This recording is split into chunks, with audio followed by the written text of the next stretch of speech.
Болните од COVID-19, пред да бидат прогласени за излекувани, за вториот контролен тест одат сами на 4 скопски пунктови каде даваат бриз за контрола. Ова промена е направена пред 10 дена за Скопскиот центар за јавно здравје. Откако заболените што се лекуваат во домашни услови, а не во болница, ќе го добијат првиот негативен тест. По неколку дена наместо да чекат мобилен тим за да им земе бриз, тие сами одат на пунктовите.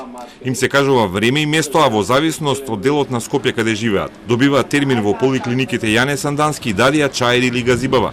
Тие не смеат да одат на второто тестирање со градски јавен превоз, туку треба да бидат префрлени со автомобили од некој близок. Предходно Центарот за јавно здравје ја известува и полицијата дека лицата кои се водат како заболени ќе го напуштат дома каде се во изолација.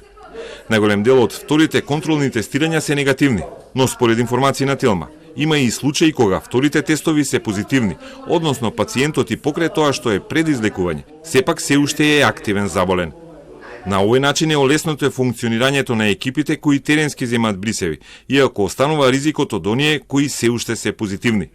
Мобилните екипи продолжуваат и со теренско земање на брисеви на оние кои имаат сериозни симптоми или пак не може да се движат низ градот.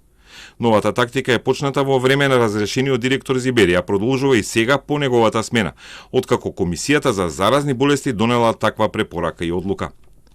100 хоспитализирани пациенти има веќе втор ден поред на инфективната клиника, потврди за Телма директорката Милена Стевановиќ. Утрово имало 100 пациенти, откако вчерашниот ден се примени 4 нови, а 6 мина се испишани. Завчера пак биле примени 16 пациенти, а биле испишани 9. Дел од испишаните се излекувани, но дел се препратени со лесна клиничка слика на клиниката во Козле. Таму се прифаќаат и се лекуваат според терапијата препишана на инфективна. Сите кои ќе бидат пратени со упат од матичен лекар на инфективната клиника се прегледуваат во амбулантата и во зависност од проценката се праќаат во Козле.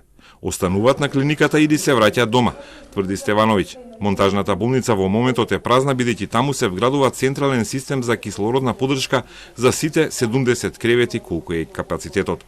За неколку дена тоа ќе заврши и ќе се користи и монтажната болница, ни изјави Стевановиќ.